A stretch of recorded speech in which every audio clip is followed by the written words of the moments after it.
Donald Trump pode ter aprovado a anistia aos presos políticos no Brasil.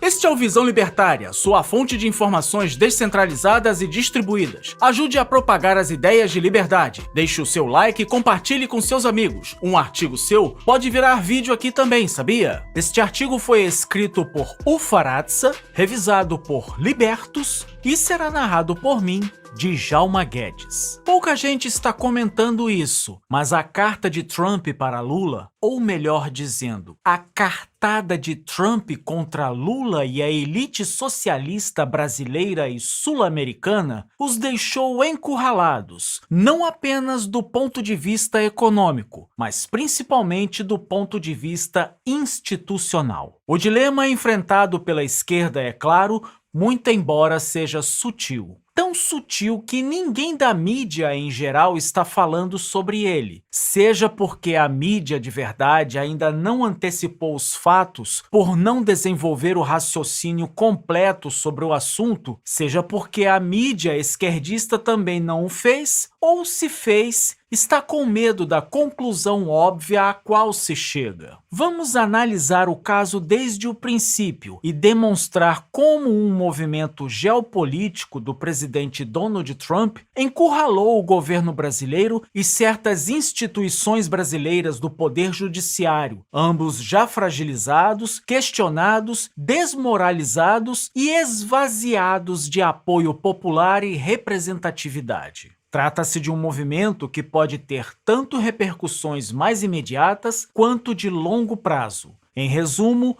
a carta ou a cartada de Trump pode tanto aprovar a anistia dos presos políticos do Brasil num curto prazo, quanto pode eleger diversos anistiados em 2026.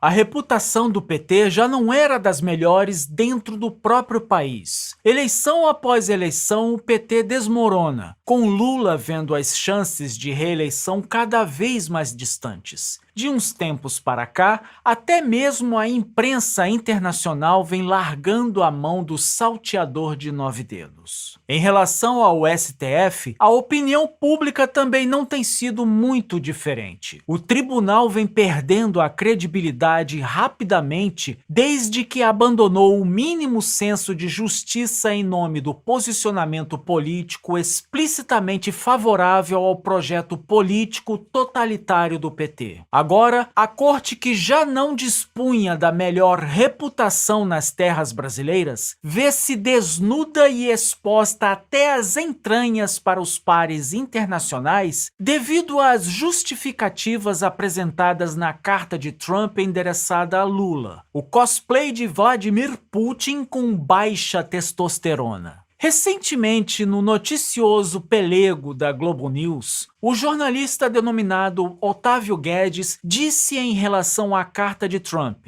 "Essa carta do presidente Trump só tem um ponto que é negociável: tarifas, barreiras. O resto não. O resto você não negocia a sua soberania. Ele quer obstar o julgamento de Bolsonaro? Isso é uma interferência nunca antes vista e tem a ver com a soberania." É difícil dizer ao certo se no trecho referido, Otávio falou pela própria boca ou pela boca do sistema. Afinal, o que restou à Globo foi ser a emissora do regime. Mas independente de quem tenha dito, se foi o próprio Otávio ou a coligação PT-STF, o fato é que a mensagem dele pode ser traduzida da seguinte maneira: o governo até aceita negociar redução de tarifas, mas o Lula e o STF não aceitam negociar o julgamento de Bolsonaro, que vai continuar. O que Otávio ignora é o fato de que num país onde a democracia é relativa e as leis também, a soberania também poderia ser relativizada. Por que não? Até poderia, mas nesse ponto Otávio parece ter razão. O judiciário não vai querer ceder, pois ele vive um dilema. De um lado, há muito tempo ele já extrapolou os píncaros de qualquer absurdo considerado possível e imaginado para uma Suprema Corte, inclusive a brasileira. De outro lado,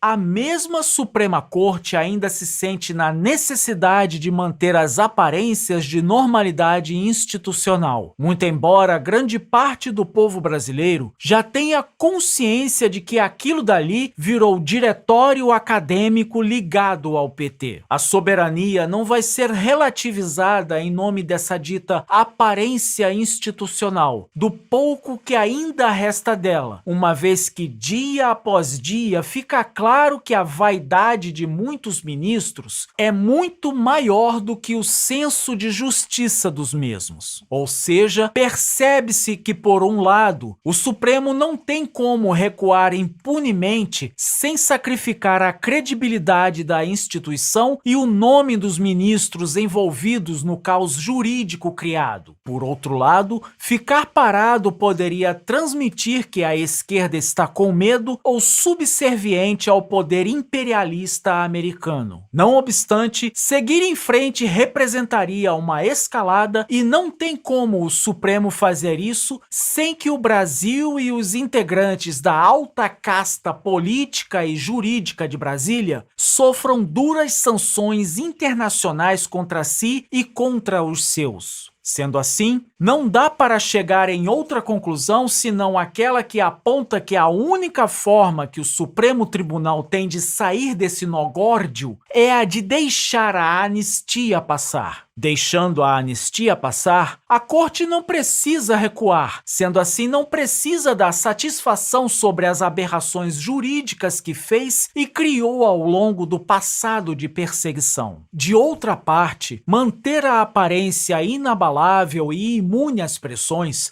alegando que não se importou nem mesmo diante da pressão internacional norte-americana. Além disso, finge para a esquerda que lutou até o fim, mas que não pôde fazer nada contra a anistia em consequência do respeito à legalidade e à separação dos poderes. Coisas que eles constantemente vêm desrespeitando após a implantação do período de lawfare contra a direita.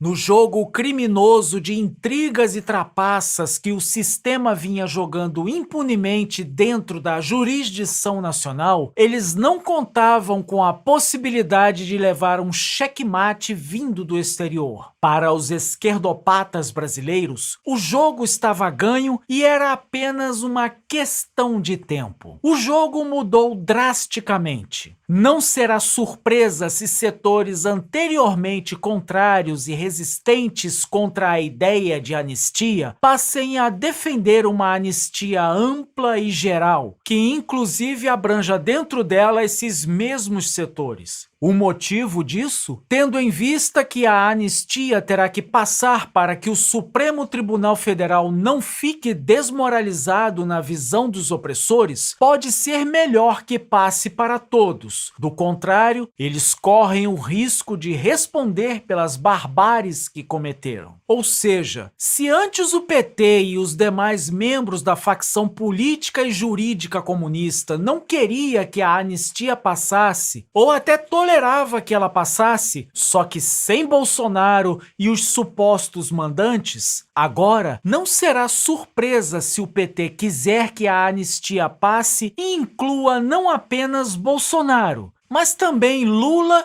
ministros e até os sindicalistas que desfalcaram o INSS, dentre eles um irmão de um tal presidente da República, um certo pau d'água de Garanhuns. Se, de uma parte, ver os presos políticos livres causará a identificação e empatia do povo brasileiro, por outro lado haverá também o sentimento de perplexidade e antipatia contra a esquerda pelos absurdos que cometeram e apoiaram. O resultado poderá ser sentido já nas eleições de 2026, com a eleição de ainda mais candidatos de direita, inclusive dos ex-presos políticos. Lula ladra contra Trump inutilmente. São só bravatas em resposta ao problema criado pelo próprio PT. Janja chama parcela significativa do povo brasileiro de vira-lata. Mas o que realmente é estrondoso e chama a atenção é o silêncio sepulcral da corte brasileira diante dos fatos. Logo eles, que têm uma opinião formada sobre tudo, que até pouco tempo atrás fazia a galhofa com o fato do Brasil ou deles sofrerem sanções dos Estados Unidos. Será que a ficha dos togados caiu? Pode ser que neste exato momento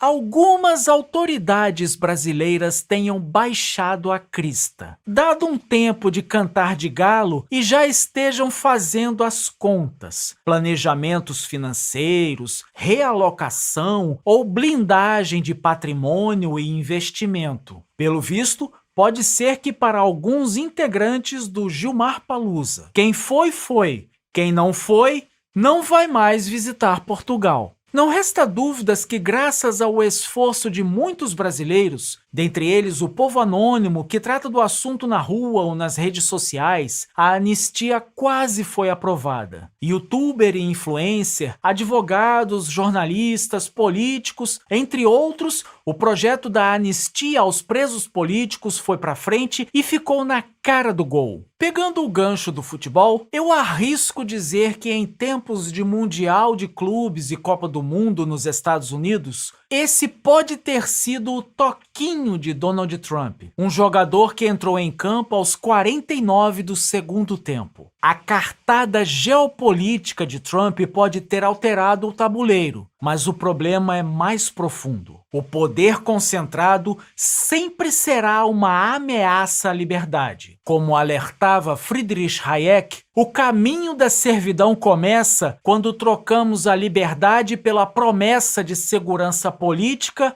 ou ideológica. A única forma de restaurar a justiça é limitar drasticamente o poder do Estado, restaurar o império da lei, não dos homens, e proteger o indivíduo contra os abusos daqueles que se autodeclaram salvadores da pátria. Obrigado pela audiência.